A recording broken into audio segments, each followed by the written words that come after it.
প্রিয় যুবক, চরিত্রহীন হয়েও না, তোমার জীবন দিয়ে এটার খেসারত দিতে হবে। তোমার অপকর্মের দায়ভার আল্লাহর কসম অন্য কেউ নিবে না। তোমার লাম্পট্য, তোমার অসভ্যতা, তোমার অসভ্যতার দায়ভার কেউ নিবে না, তোমাকেই শোধ দিতে হবে। বললাম না, এটা কর্জ, ঋণ, এটা ঋণ শোধ করতে হয়, ঋণ শোধ দিতে হয়। আল্লাহ আমাদেরকে মাফ করে দেন। আমি মনে করাই দিলাম, যদি কোনো ছেলে বোঝো তো ছেড়ে দাও, এক পবিত্র নারীর জন্য অপেক্ষা করো, এক হালাল স্ত্রীর জন্য অপেক্ষা করো। এই পৃথিবীতে এখনো আছে পবিত্র নারী, চরিত্রবান নারী আছে, যে আল্লাহর কাছে চায় আনা ইনদা যন্নি আব্দি বি। হাদিসে কুদসিতে আছে, আল্লাহ বলছে বান্দা আমার ব্যাপারে যেমনটা ধারণা করে আমি আমার বান্দার সাথে তেমন আচরণই করি, আমি তেমন আচরণ করি। অতএব আমার বান্দা যদি দিল থেকে ইখলাসের সাথে নিজেকে পবিত্র রেখে, গুনাহ থেকে মুক্ত রেখে যদি অপেক্ষা করে যে আল্লাহ আমি একজন সতী সাধ্বী নেককার চরিত্রবান নারী চাই, আল্লাহর কসম মিলেই যাবে, মিলেই যাবে, কোনো সন্দেহ নেই, কোনো সন্দেহ নেই। তুমি যদি বলো কই ভালো মানুষ তো দেখি না, না তোমার কাছে ভালো মানুষ প্রতিদিন তোমার কাছে আইয়া ঘুরতে হইব বা জানাইয়া যাইতে হইব যে ভাই চিনচিন নিয়ে আমি যে ভালো মানুষ, আপনার লিস্ট লিখে রাখেন, এটা কি কোনো নিয়ম হলো নি? কি আপনার কাছে আইয়া সমস্ত ভালো মানুষ দেখা করে যাইতে হইব একবার আইয়া? এটা কে আইন করছে? এটা কোন আইনের কথা? অনেক মানুষ দেখেন না চা দোকানে বৈশা বিড়ি খাইতে খাইতে কইতে ভালো মানুষ আসেনি অনেক না, করতে পার ভালো মানুষ তো একমাত্র আমনে চাচা, পৃথিবীর শেষ ভালো মানুষ তো আমনে। আমনে এই যে বিড়ি খাবেন না, আমনে বিড়ির গন্ধে কাছে যাওন জানা, আমনেই পৃথিবীর আখেরি ভালো মানুষ। কোনো কারণে যদি আমনে মারা যান তো পৃথিবী শেষ না, এরপরে আর করতে খাইব, উনি তো টোয়াই পায় না, উনি চা দোয়ানে বইয়া বইয়া বিড়ি খায় আর ভালো মানুষ টোয়ায়, বেউকুফ কোথাকার। ভালো মানুষ কি আর বিড়ি খায়? ভালো মানুষ কি আর চা দোয়ানে বেড়ি চায়, টেলিভিশন দেখে? আল্লাহ আমাদেরকে আকল দান করে, বিবেক দান করে। ওই কথাটা বলতেছিলাম, নবী সাল্লাল্লাহু আলাইহি ওয়াসাল্লাম বলছেন এই তাম দুনিয়া একজন মানুষ যা কিছু অর্জন করে দুনিয়াবি, তার মধ্যে সর্বশ্রেষ্ঠ অর্জন হলো আল মারআতুস সালিহা, একজন সতী সাধ্বী চরিত্রবান পবিত্র নেককার প্রেমময়ী ভালোবাসার এক নারী, এক স্ত্রী। এটা তার জীবনের সবচেয়ে বড় দুনিয়ার অর্জন। আর সেই পবিত্র নারী কেমন হয়, তার আখলাক কি, তার বৈশিষ্ট্য কি? তার বৈশিষ্ট্য কি? তার বৈশিষ্ট্য হলো সে প্রতিদিন 3-4 বার করে powder Dole, fair and lovely ডলে না। আল্লাহ নবী সাল্লাল্লাহু আলাইহি সাল্লাম বলছেন এই পবিত্র নারী, সতী সাধ্বী নারী, চরিত্রবান নারীর একটা বৈশিষ্ট্য অতুইনু আলা দীনে যাওজিহা, যে তার স্বামীকে দ্বীনের কাজে সাহায্য করে, সহযোগিতা করে, দ্বীনের কাজে স্বামীকে আগে বাড়ায় দেয়। আল্লাহর কসম নবী বলছে ওই নারী পবিত্র নারী, চরিত্রবান নারী, সতী সাধ্বী নারী, ওই নারী যে পুরুষের কপালে জুটছে সেই পুরুষ দুনিয়ার শ্রেষ্ঠ সম্পদ অর্জন করছে, শ্রেষ্ঠ সম্পদ অর্জন করছে। রাসূলুল্লাহ সাল্লাল্লাহু আলাইহি সাল্লামের সাহাবীরা, নবীজির জামানায় সেই সাহাবীরা তাদের বিবিরাই তাদের স্বামীদেরকে আল্লাহর রাস্তায় জান দেওয়ার জন্য, যুদ্ধের জন্য সাজায়া দিতেন। স্ত্রীরাই বিদায় দিতেন স্বামীকে, যাও স্বামী আল্লাহর জন্য জান দিও, হাসরের ময়দানে দেখা করো, পরকালে দেখা হবে, আর কোনদিন লাগবে, ঠিক আছে চলো আল্লাহ হাফেজ, ফি আমানিল্লাহ। হ্যাঁ, আমরা কিতাবে পড়ছি এক মুসলিম নারী, তিনি তার 4 সন্তানকে নিজে যুদ্ধের জন্য সাজায় দিছেন এবং 4 সন্তানই যুদ্ধে আল্লাহর রাস্তায় শাহাদাত বরণ করছে। আমরা কিতাবে পড়ছি নবীজির একজন মহিলা সাহাবী, ওনার 16 বছরের ছেলে কাফেররা বন্দি করে ওনার 16 বছরের ছেলেকে একটা একটা অঙ্গ, হাবিব ইবনে যায়েদ ওনার শরীরের একটা একটা অঙ্গ কাইটা কাইটা আলাদা আলাদা করছে। এরপরে বুটি বুটি করে পিস পিস করে গোশতের টুকরার মতো কইরা এরপরে আগুনে পুরাইয়া ছাই করে ফেলছে। মদিনায় যেদিন এই খবর আসছে ওনার আম্মার কাছে, তিনিও একজন মহিলা, নবীজির সাহাবী উম্মে আম্মারা। এই মা উম্মে আম্মারা ওনার নাম। এই মহিলা যার ছেলে নবীজির সাহাবী, ছেলেটাও সাহাবী, হাবিব ইবনে যায়েদ, তিনি শাহাদাত বরণ করছে, টুকরা টুকরা করছে। তো উম্মে আম্মারার কাছে যখন এই খবর আসছে যে মা তোমার সন্তান আল্লাহর জন্য জীবন দিছে, কালেমার জন্য জীবন দিছে, নবী সাল্লাল্লাহু আলাইহি সাল্লামের ভালোবাসায় জীবন দিয়েছে, কাইটা টুকরা টুকরা করে বুটি বুটি করে ফেলছে, কিন্তু তোমার সন্তান আল্লাহকে ছাড়ে নাই, রাসূলকে ছাড়ে নাই, কালেমাকে ছাড়ে নাই। খোদার কসম, তখন আমরা কিতাবে স্পষ্ট পড়ছি, উর্দু কিতাবে, ওই মা চিৎকার করে বলছে, মদিনাবাসী, লিহাযাল ইয়াউমা আরদাতুহু, এমন একটি দিনের জন্যই আমি আমার সন্তানকে বুকের দুধ খাওয়াইছি। সন্তান আমার দুধের হক আদায় করছে, সন্তান আমার 2 বছরের দুধের হক আদায় করছে। আমার স্বপ্ন ছিল, আমার আশা ছিল, আমার পবিত্র সন্তান আল্লাহর জন্য জান দিবে, আর আমার সন্তান আল্লাহর জন্য জান দিছে। निकल जाए दम तेरे कदमों के नीचे, यही दिल की हसरत, यही दिल की आरजू है। এজন্য নওজোয়ান, আজ তোমরা ভুলে গেছো, আজ নারীর ফাঁদে জীবন দিয়ে দিছো, উলঙ্গ ছবির কাছে জীবন দিয়ে দিছো, মোবাইলের নর্তকীর কাছে জীবন দিয়ে দিছো, একটা সামান্য মেয়ের কাছে নিজের জীবন শেষ করে দিছো। ছি ছি ছি, পুরুষ এত কাপুরুষ হয় না। একটা বেডির পিছনে কুত্তার মতো সারাদিন ঘুরে পুরুষ এত বড় জানোয়ার হয়। পুরুষ এত কাপুরুষ হওয়ার কথা না। যার পৌরুষ আছে, যে পুরুষ, সে এমন হওয়ার কথা না। কিন্তু আজকে আমাদের সন্তানদের আকসার এই মোবাইলে আসক্ত, যত ছেলে পেলে, এর মূল কারণ নারীতে আসক্ত। এটার অপর পিঠে এটাই রেজাল্ট। আপনি খোঁজ নিলে ওয়াজ হনে 2টা 1টা দরকারি কোনো কাজ করে 10 মিনিট 5 মিনিট, আর যে সারা দিন রাত এটা টিফে কিতা করে, বেডি চায়, নারী দেখে, ছবি দেখে, নাচ দেখে, নাটক দেখে, সিনেমা দেখে, অস্থির ছবি দেখে, নারীকে নিয়েই ব্যস্ত থাকে। নাইলে আপনি বন্ধ করে দেন, এক সপ্তাহ নারী ছবি মোবাইলে না আসা বন্ধ হয়ে যাক, যে কোনোভাবে ফেসবুক কোন আর ইউটিউব কোন কিছুতেই নারীর ছবি আসে না। 1 সপ্তাহের জন্য দেখবেন হাজার হাজার লাখ লাখ বড় মোবাইল, এগুলা দিয়ে মানুষে কটকুটি খাবে, কটকুটি, সম্পাপড়ি খাইব, সম্পাপড়ি চিনেন না, সাদা সাদা সম্পাপড়ি, এইটি কটকুটি, অথবা পেঁয়াজ বেছে, বাঙ্গারি মাল বেছে। যে এই জন্য এটা দরকার। প্রিয় বন্ধু, প্রিয় বাবা, বুঝা উচিত, একজন নারী অস্বীকার করার কোনো বিষয় না। পুরুষ যেমন আল্লাহর সৃষ্টি, নারীও আল্লাহর সৃষ্টি। নারীর প্রতি পুরুষের আসক্তি, পুরুষের প্রতি নারীর আসক্তি, এই আসক্তি, এই বন্ধন, এই প্রেম, এই ভালোবাসা, এই আন্তরিকতা, এই মহব্বত, এই হৃদয়ের টান, এটা যদি না থাকতো তো মানব প্রজন্ম আজকের এই পর্যন্ত আসতো না। মানুষের এই ক্রমধারা কি এখান পর্যন্ত?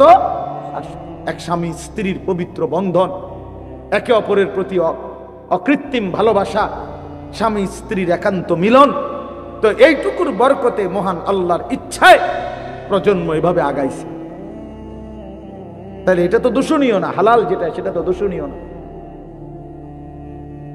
রাসূলুল্লাহ সাল্লাল্লাহু আলাইহি ওয়াসাল্লাম বলছেন, পবিত্র স্ত্রী তার মুখে যদি কেউ খাবারের লোকমা তুলে দেয়, হাত্তা লোকমাতা ফি ইমরাআতিহি, নবীজি বলছেন কেউ যদি তার হালাল স্ত্রীর মুখে এক লোকমা খাবার, একটা রুটি, সামান্য একটু খাবারও তুলে দেয়, আল্লাহ রাসূল সাল্লাল্লাহু আলাইহি সাল্লাম বলছেন আল্লাহ তাআলা তাকে আল্লাহর রাস্তায় সাদাকা করার সওয়াব দান করেন। নবী সাল্লাল্লাহু আলাইহি সাল্লাম বলছেন ওয়াফি বুদআ আহাদিকুম সাদাকা, পবিত্র স্বামী স্ত্রী যদি মিলিত হয় তো আল্লাহ তাআলা সেখানেও সাদাকার সওয়াব দান করে।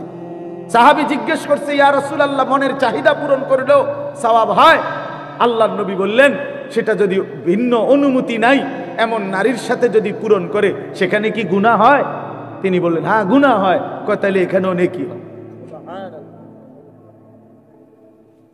সেখানে গুনাহ হইলে এখানে নেকি হয়। এজন্য বন্ধু, আল্লাহ তাআলা প্রত্যেক নিষিদ্ধ বিষয়ের বিপরীতে বৈধ হালাল পন্থা আল্লাহ রাখছেন। যিনি মদ হারাম করেছেন তিনি মধু হালাল করেছেন, যিনি সুদ হারাম করেছেন তিনি ব্যবসা হালাল করেছেন, যিনি ভিন নারী দেখা হারাম করেছেন তিনি বিবাহ হালাল করেছেন। এমন কোনো বিষয় নাই বান্দার যেটা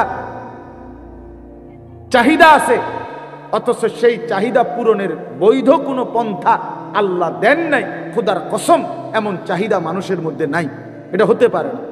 কারণ প্রতিটি চাহিদাও দিছেন আল্লাহ, সেই চাহিদা পূরণের হালাল পন্থা নির্ধারণ করে দিয়েছেন, সেটাও আল্লাহ করছে।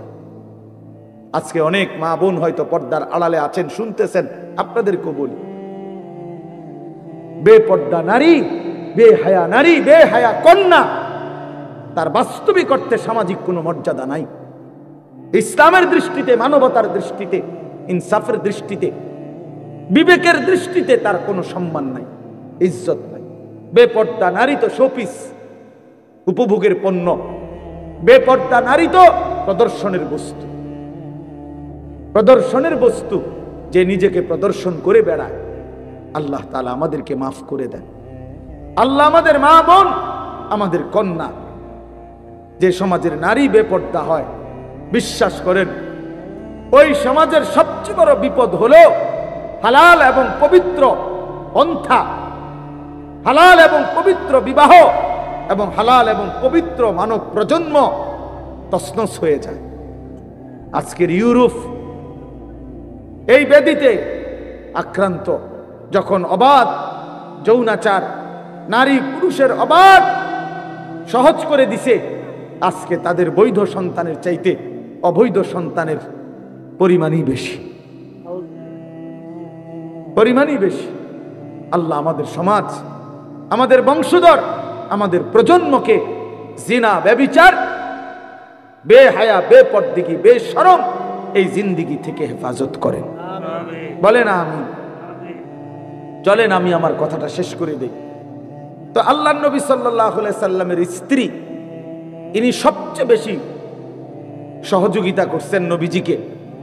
25 বছর বয়সে নবী সাল্লাল্লাহু আলাইহি সাল্লাম তাকে বিয়ে করছেন।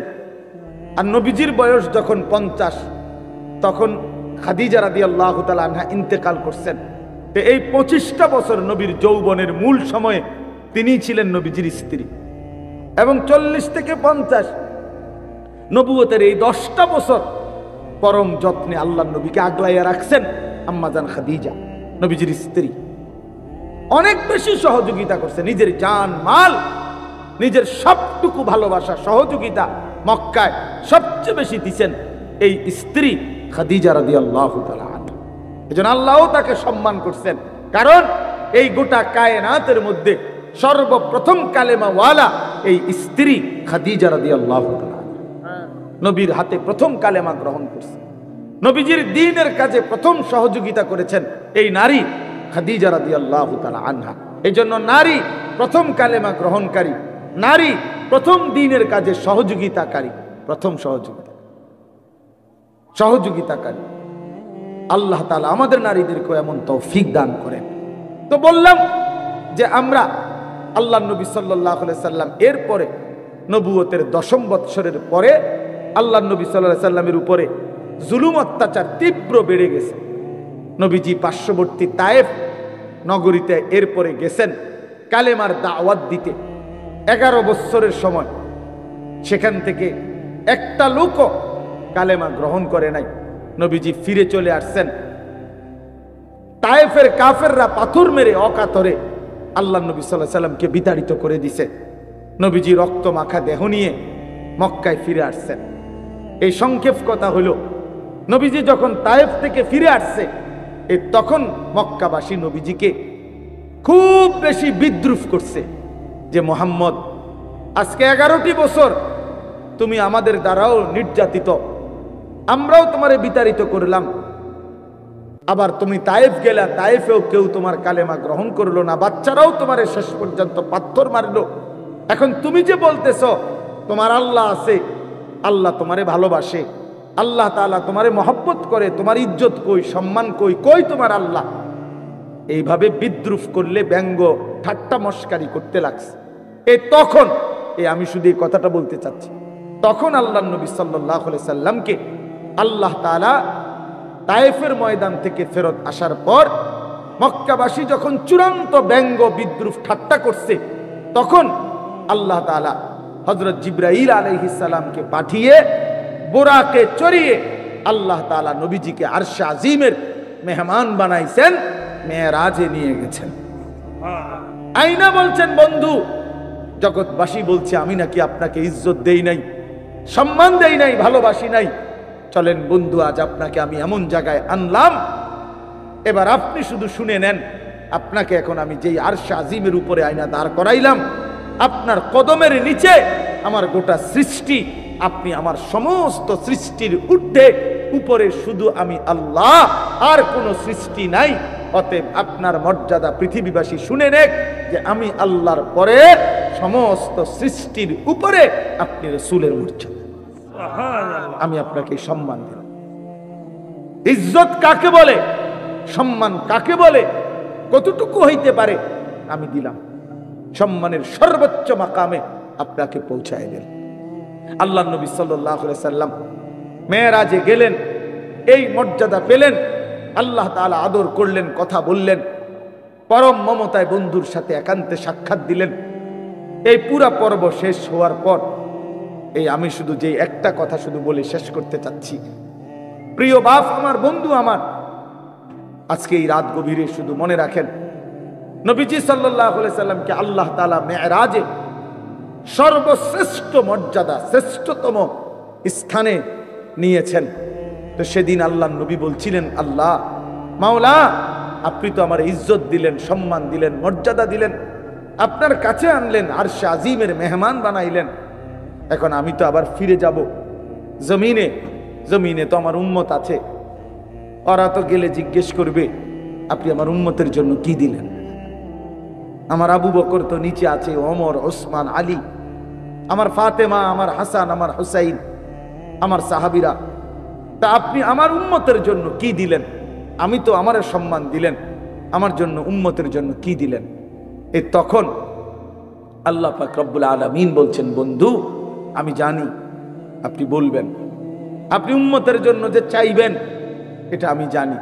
আপনি একমাত্র এমন নবী যে জীবনের কোনো মুহূর্তে উম্মতকে ভোলেন নাই, কখনোই ভোলেন নাই। আজ মেরাজে এই আরশে আজিমে আপনি ভুলবেন না, এটা আমার জানা আছে। এই জন্য আমি আল্লাহ গত 11টি বছর, প্রিয় ভাই এই শেষ কথাটা মনোযোগ দিয়ে শোনেন, গত 11টি বছর আমি আল্লাহ এই কোরআন নাজিল করছি আপনার উপরে। কত আহকাম, কত আয়াত জিব্রাইলের মাধ্যমে আমি জমিনে পাঠাইছি।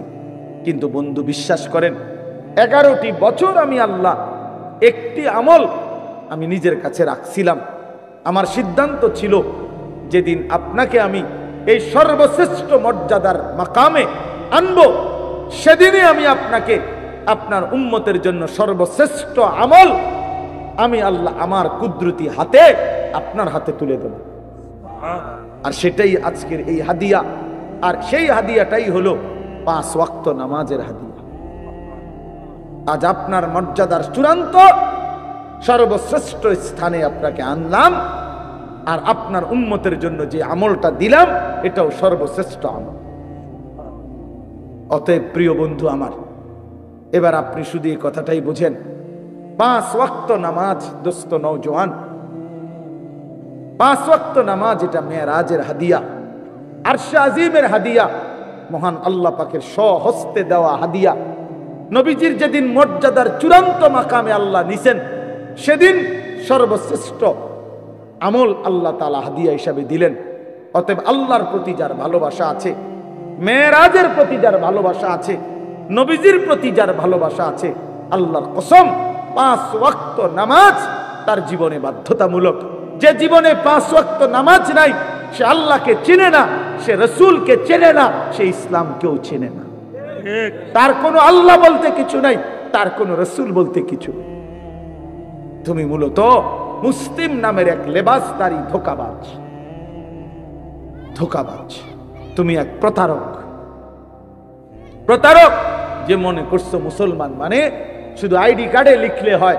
তুমি ভাবছো শুধু জন্ম নিবন্ধন সনদে লিখলে ধর্মের পাশে ইসলাম এতেই চলবে। না বাপ, হাসরের ময়দানে আইডি কার্ড নিবে না, কবরে জন্ম নিবন্ধন সনদ নিবে না, নিবে সেজদা, নিবে সেজদা, হিসাব হবে সেজদার। এজন্য আজকে এই রাতে আপনাদের কাছে আমার অনুরোধ, দয়া করে মেহেরবানি করে রাসূলুল্লাহ সাল্লাল্লাহু আলাইহি ওয়াসাল্লামের এই পবিত্র মেরাজ, আল্লাহ তাআলা যেদিন তাকে সর্বোচ্চ সম্মান দিয়েছেন, সেদিন আল্লাহ 5 ওয়াক্ত নামাজ নবীজির হাতে তুলে দিয়েছেন। কেন আপনারা, আমরা প্রিয় ভাই আমার এই যে কয়জন বসছেন, ইনসাফের সাথে বলেন, 5 ওয়াক্ত নামাজ যাদের ছুটে যায়, কেন ছুটে গেল বাপ? আরে মনিবকে চেনে না, বানানেওয়ালা চেনে না, সৃষ্টিকর্তাকে যে চেনে না, যে তাকে আদর করে লালন পালন করে গোটা কায়নাত দিয়ে, ওই মালিককে যে চেনে না, আল্লাহর কসম তার চাইতে জানোয়ার বলছে। অতএব চলেন, হিসাব লাগান। আর নাই তো তর্ক করলে তর্ক করেন, আমি রাজি।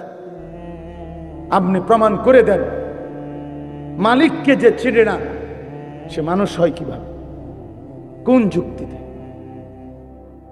কোন যুক্তিতে বলেন? পৃথিবী ভোগ করতে হলে তো শিক্ষা দীক্ষা ছাড়াই হয়। বোবা মানুষও তো পৃথিবী ভোগ করে। যে বোবা সেও তো ভাত খায়, ঘুম যায়। বোবাও তো পেশাব পায়খানা করে, বোবাও তো বিয়ে করে, বোবারও তো বাচ্চা হয়। অন্ধ মানুষও তো বিয়ে করে, অন্ধ মানুষও তো দুনিয়া ভোগ করে। বধির মানুষ যে কানে হনে না, তো তো দুনিয়া ভোগ করে। প্যারালাইজড, পঙ্গু, অচল, প্রতিবন্ধী, পাগল, সেও তো খানা খায় বেটা, সেও তো দুনিয়া বাইচা রয়েছে। তো দুনিয়া ভোগ করা এটা আশ্চর্য কিছু মিয়া? দুনিয়া তো জন্তু জানোয়ার আমাদের চাইতে বেশি ভোগ করে। একটা হাতি 250 কেজি খাবার খায় একদিনে। একটা তিমি 200 জন মানুষের সমপরিমাণ খাবার এক বেলা খায়, একবার। একটি বাঘ, ভাল্লুক, সিংহ কোনোদিন খোদার 12 মাসে কোনোদিন ফাঙ্গাস তেলাপিয়া খায় না, প্রত্যেক বেলা গোশত খায়। কি মিথ্যা বললাম? তাহলে জন্তু জানোয়ার তো দুনিয়া আমাদের চাইতে বেশি ভোগ করে, আমাদের চাইতে বেশি ভোগ করে বলেন। অতএব দয়া করে মনে রাখবেন এই শেষ কথা, 5 ওয়াক্ত নামাজ যে সন্তানকে শিখাইতে পারলেন না, আপনি সন্তানকে কিছুই শিখাইলেন না। আল্লাহর কোরআন যে সন্তানকে মুসলমানের ঘরে জন্ম নিয়ে বাবা মা মুসলমান হওয়ার পর, ছেলে মেয়ে মুসলমান হওয়ার পর, যেই বাপ মা তার সন্তানকে আল্লাহর কোরআন দেখে দেখেও শিখাইতে পারে নাই, পড়াইতে পারে নাই, পড়তে পারে না, ওই মা বাপ সন্তানকে উল্লেখযোগ্য কিছুই দিয়ে যাইতে পারে নাই। এই বাত্তরকারী বিল্ডিং এরই বাপ মূল্য করতে পারে। বহুত এতিম যে বাপ মরে গেছে জন্মের সময়, এতে পরে 10 তলা বিল্ডিং করছে, এরকম বহুত। কথা কয় না? এমন নাই তো? তাইলে বাপ মূল্য ভাত খাওয়ান যায়, বাপ মূল্যও বিয়ে করন যায়। এটি কোনো আশ্চর্য? আমনে না, আমি আমার 3 ফুট বিয়ে করাইছি, আপনি মরে আছেন 3 ফুট সুন্দর মতো টাইম মতো বিয়ে করবো, আপনি কবরেতে বিয়ে খাইয়েন। আপনি শুধু শুধু হুদা কামে আমি বেউকুফে পাইছি আপনারে। আমি আমি থাকতে যদি জিফুতরে গদ দুয়ার, আমি থাকতে যদি 3 তালাটার ছাড়টা দিয়ে যাইতে পারতাম, আমি থাকতে যদি 4 তালার কামটা ধরাই দিয়ে যাইতে পারতাম, ময়রাও শান্তি পাইতাম। অবশ্যই যে 4 তালা কাম শেষ করে গেছে তার কবরে তো নিয়ামতে ভরে রাখছে একদম। ফেরেস্তা তো তার লাগে আপেল মালটা লইয়া বইয়া রয়েছে।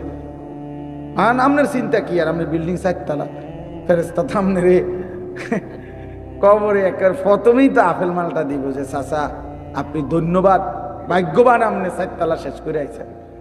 আপনার মতো কপাল কার কপালে মিলছে? ওটা বিল্ডিং এর হিসাব দেয়, ভূতের হিসাব দেয়, ভাত তরকারির হিসাব দেয়, খাট পালং আর সোফা ফার্নিচারের হিসাব দেয়। হুজুর আল্লাহ রহমতে আপনাকে দোয়ায় জি ভূতের লাগিয়া দেবীর দ্বারে 10 শতক জাগা লইছি, আমি নিজে থাইকা কাম ধরাইছি। একটা ইট মিস্ত্রির বাপের ক্ষমতা নাই 2 নম্বর দিবে, জাগাত খারাইয়াছিলাম, নিজে গিয়া ময়মনসিংহের বালু আনছি, ট্রাকের লগে সারা রাইতাছিলাম। আল্লাহু আকবার, কত বড় কথা! আল্লাহু আকবার, ট্রাকের লগে সারা রাত বালু আনছি। আবার বাইতাই না বালুরে ধুইছে, বালুরে ধুইয়া এরপরে আস্তর করছে যাতে করে বালুর মধ্যে কোনো বালু না থাকে।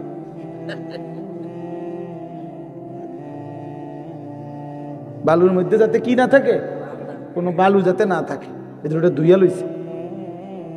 কি পরিমাণ যত্ন একটা বিল্ডিং এর মজবুতির জন্য, কি পরিমাণ যত্ন যে বালুটা পর্যন্ত ধুইছে। 4 ডালার দিন একজন লোক রাখছে, তোর দায়িত্ব হইল 4টা সুরকি, একটা সিমেন্ট, একটা কি সিমেন্ট, একটা বালু, একটা সিমেন্ট, এরকম এটা ঠিক গুন্না গুন্না রাখবি। 4টা সুরকি, একটা বালু, একটা সিমেন্ট, 4টা সুরকি। তাই এভাবে যদি একটা কম হইলে কিন্তু ঠাইট মারেলাম, বিল্ডিং দুর্বল হয়ে যাবে। বিল্ডিং এত মজবুত, ছাদ এত মজবুত, নিজে থেকে পানি দিছে 15 দিন 20 দিন, সাইডের ওয়ালগুলো গাছছে বেস্তেরি, নিজে থাইকা পানি দিচ্ছে। হায় রে মুসলমান, একটা বিল্ডিং এর জন্য এই পরিমাণ ঘাম জড়াইলেন, সেই বিল্ডিং এ যে সন্তানটা ঘুমায় সে খোদার 365 দিনে কোনদিন মুসলমানের বাচ্চা 16 বছর বয়সে, কোনদিন 14 বছরের ছেলে মেয়েটা কোনদিন 365 দিনে ফজরের নামাজ পড়ে না, এমন ঘরে ঘুমায়। সেই বাবা তুমিও ব্যর্থ, তোমার সন্তানও ব্যর্থ, মাও ব্যর্থ, জিও ব্যর্থ, দোনোটাই ফালতু। বাপও ফালতু, ফুতো ফালতু, বেটা ফালতু, দোনোটা বেটা। ছেড়ে দাও বেটা, একজনে ঘর ছেড়ে দাও বেটা, হয় তুমি ছেড়ে দাও, নাহলে ফুতরে বাইর করে দাও। যে বেটা তোর মতো নাফরমানের লগে ইমানদার থাকতে পারে না, ইমানদার থাকতে পারে না। কথা কাটসাট বুঝাপড়া কর বেটা, হয় তুই থাকবি নাহলে আমি থাকবো বেটা। বেনামাজি অসভ্য, তুই আমার কিসের সন্তান? বলেন, কোরআন শরীফ দলিল দেখবেন, কোরআন শরীফে স্পষ্ট আছে নূহ আলাইহিস সালাম তার ছেলে কেনান ওই যে পানিতে যখন ডুবে যায়, নূহ নবী আল্লাহর কাছে দোয়া করছিল, আল্লাহ ইন্না ইবনি মিন আহলি, আল্লাহ ওই যে ছেলেটা এটা আমার পরিবার। খোদার কসম কোরআনে আছে সূরা হুদের মধ্যে, ইয়া নূহ ইন্নাহু লাইসা মিন আহলিক, আল্লাহ বলছে হে নূহ সাবধান, এটা তোমার সন্তান নয়। বেঈমান ইমানদারের সন্তান হয় না। ইন্নাহু আমালুন গায়রু সালিহ, এটা বেআমল সন্তান, বেআমল সন্তান, বেআমল সন্তান মুমিনের ইমানদারের সন্তান হয় না। এজন্য ছেলেরা 10 জন ছেলেও যদি হও, আরে বাবা তোমার একজন রে আমি বলি, আমি এক ফেরিওয়ালা যে দিবানিশি চিল্লাই, আমি বললাম বাবা যার কপালে সেজদা নাই, তোমরা যারা নামাজ পড়ো না ছেলেরা, তুমি মুসলমানের সন্তান না, তুমি ইমানদারের সন্তান না, তুমি লাওয়ারিস, তুমি বেওয়ারিস। তোমার কোনো, তুমি লাওয়ারিস সন্তান, তুমি বেওয়ারিস সন্তান, তোমার বাপ নাই, তোমার মা নাই।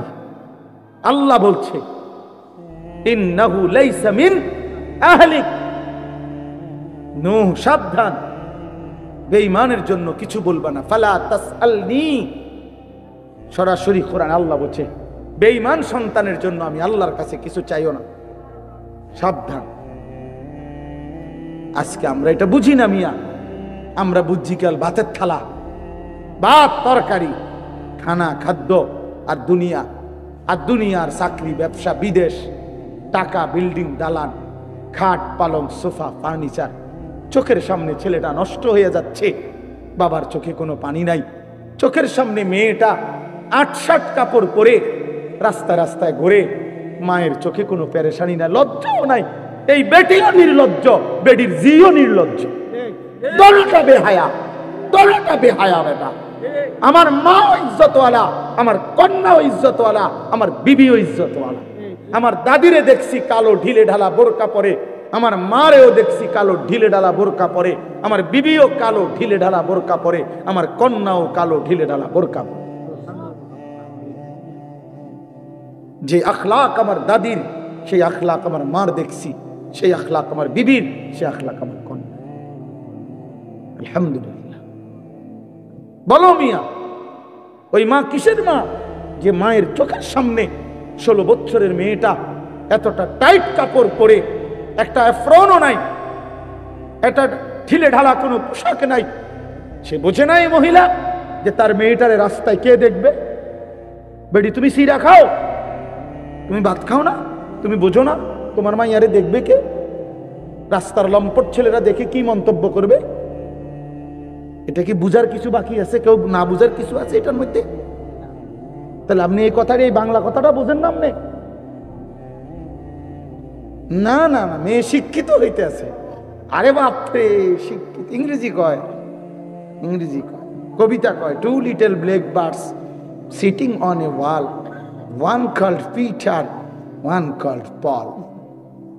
দুইটা কাউয়া বসছে একটা ওয়ালের উপরে, একটা কাউয়ার নাম হইল পিটার, আর একটার নাম হইল পল। আমি বলি একটা কাউয়ার নাম হইল লোটা, আর একটা কাউয়ার নাম হইল বদনা। এই হলো দুইটা কাউয়া। এটাই তো অর্থ কবিতা। এটা অর্থ না? বলো না সিয়াম, এটার অর্থ কি? 2 little black birds অর্থ কি? ছোট দুইটা কাউয়া সিটিং অন এ ওয়াল, ওয়ালে বইছে। আরে তো কাউয়া ওয়ালে বইলেই কি, সালে বইলেই কি? তোমার কিতা, তোমার ফুতের কিতা? এটা কি শিখছে? এটা কি শিখলোটা কি? এনে কাউয়া বইছে বলে ওয়ালে। আর আমার ইমানদার সন্তান শিখবে কালেমা লা ইলাহা ইল্লাল্লাহ, লা ইলাহা ইল্লা, বলবে সারা কায়নাত কিচ্ছু নাই, আছে শুধু একজন, তিনি আমার আল্লাহ। अगरचे बुत हैं जमात की आस्तीनों में, मुझे हैं हुक्म खुदा ला इलाहा इल्लल्लाह। আল্লামা ইকবাল বলছে, শোনো ইমানদার কেমন হয়? কাজে তিনি বলেন মোমেন হবে সে মূর্তির স্তূপের উপরে যদি কাউকে দাঁড় করায় দেয়, মনে করেন মূর্তির স্তূপ দিয়া, এটার উপরেও যদি কালেমাওয়ালা মোমেনকে দাঁড় করায়, মোমেন মূর্তির স্তূপের উপরে দাঁড়িয়েও বলবে লা ইলাহা ইল্লাল্লাহ। अगरचे बुत हैं जमात की आस्तीनों में, मुझे हैं हुक्म खुदा ला इलाहा इल्लल्लाह। আমি আমার আল্লাহকেই ডাকবো, আল্লাহকেই ডাকবো। এই জন্য ওই আগের কথা মনে রাখবেন, কোরআনের ভিত্তিতে ঐক্যবদ্ধ, হক যেটা সেটাই আমার গ্রহণযোগ্য। পৃথিবী যত আধুনিক হোক, আপনি আপনার স্ত্রীকে বেপর্দা বানাবেন না, আপনার মেয়েটাকে বেপর্দা দিয়েন না। বাপ, এই বাপ, স্ত্রী ছেলে মেয়ের বিষয়টা একটু স্পর্শকাতর। কেন?